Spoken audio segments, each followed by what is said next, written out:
আসসালামু আলাইকুম রহমতুল্লাহ। আশা করি সবাই ভালো আছেন। আমি আল্লাহর রহমতে ভালো আছি।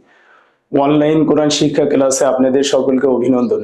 প্রিয় শিক্ষার্থী, গত ক্লাসে আমরা শিখেছিলাম মাখরাজের পরিচয়। এই ক্লাসেও আমরা মাখরাজের পরিচয় সম্পর্কে জানবো ইনশাআল্লাহ। সকলে আমার সাথে পড়েন। আউযু বিল্লাহি মিনাশ শাইতানির রাজীম। বিসমিল্লাহির রহমানির রহিম। রব্বি জিদনি ইলমা। রব্বি জিদনি ইলমা। রব্বি জিদনি ইলমা। সকলে ব্ল্যাকবোর্ডে খেয়াল করেন এবং আমার সাথে পড়েন। 15 নম্বর মাখরাজ, দুই ঠোঁট হইতে ওয়াও ওয়াও। উচ্চারণের শুরুতে এবং উচ্চারণের শেষে উভয় অবস্থাতেই ওয়াও হরফটি মুখ গোল করে উচ্চারণ করতে হয়। ওয়াও। আমি আবার বলতেছি, খেয়াল করেন এবং আমার মতো বলার চেষ্টা করেন। ওয়াও। 15 নম্বর মাখরাজ, দুই ঠোঁট হইতে ওয়াও ওয়াও। বা মিম উচ্চারিত হয়। আমি আবার বলতেছি, খেয়াল করেন। 15 নম্বর মাখরাজ, দুই ঠোঁট হইতে ওয়াও। মুখ পুরোপুরি গোল হবে এবং মুখ শেষেও গোল থাকবে। ওয়াও।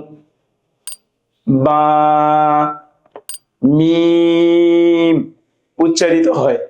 16 নম্বর মাখরাজ, নাকের বাঁশি হইতে গুন্নাহ উচ্চারিত হয়। আন্না আম্মা আন্না আম্মা। 16 নম্বর মাখরাজ, নাকের বাঁশি হইতে গুন্নাহ উচ্চারিত হয়।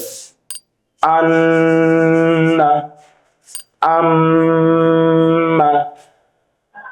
তাসদীদ হরফ দুইবার পড়া যায়। তাসদীদ হরফ দুইবার পড়া যায়। প্রথমবার ডান দিকের হরকতের সঙ্গে হামজার উপর জবর, হামজা জবর আ। এই হরকতের উচ্চারণকে তাসদীদ হরফের সাথে উচ্চারণ করতে হবে। আন। হামজা নুন জবর আন। নুনের উপর জবর আছে, এজন্য নুন জবর না। আন্না। মিমের উপর তাসদীদ। মিম হরফটি দুইবার পড়তে হবে। প্রথমবার হামজার হরকতের সঙ্গে, দ্বিতীয়বার নিজের হরকতের সঙ্গে। হামজা মিম জবর আম। হামজা মিম জবর আম। মিম জবর মা। আম্মা। 17 নম্বর মাখরাজ, মুখের খালি জায়গা হইতে মধ্যের হরফ পড়া যায়। এখন আমরা মধ্যের হরফ তো চিনি না। মধ্যের হরফ চেনার জন্য আমাদের পরবর্তীতে আমাদের ক্লাস থাকবে ইনশাআল্লাহ। আমরা এখন আপাতত 17 নম্বর মাখরাজটি শুধু মুখস্থ রাখি।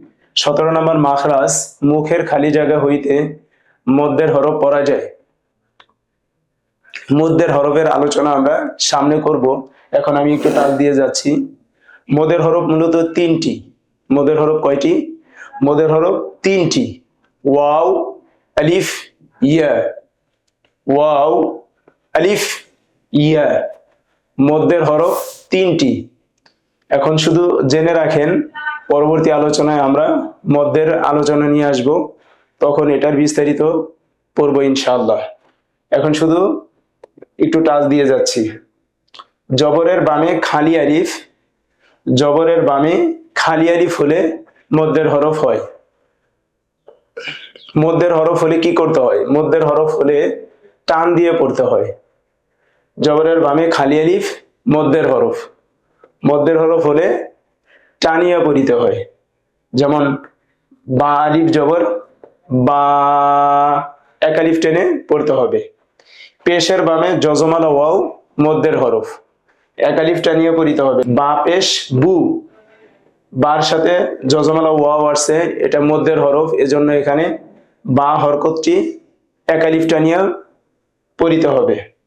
বু, বা পেশ বু হয়, বা পেশ বু হয়, কিন্তু এখানে মধ্যের হরফ যজমালা ওয়াও আসার কারণে এখানে এক আলিফ পরিমাণ টানিয়ে পড়িতে হবে।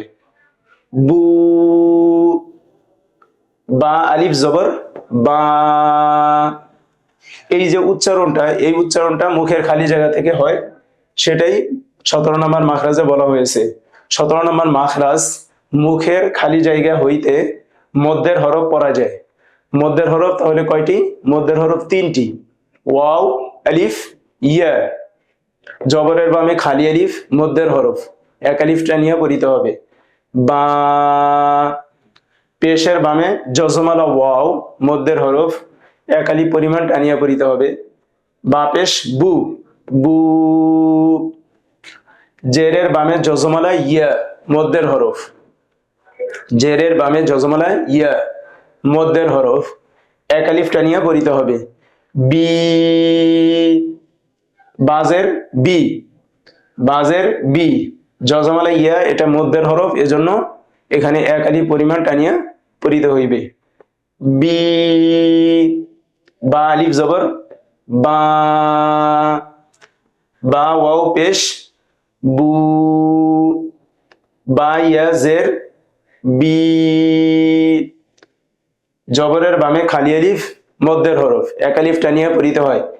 বা, পেশের বামে যজমালা ওয়াও মধ্যের হরফ, এক আলিফ টানিয়া পড়িতে হয়।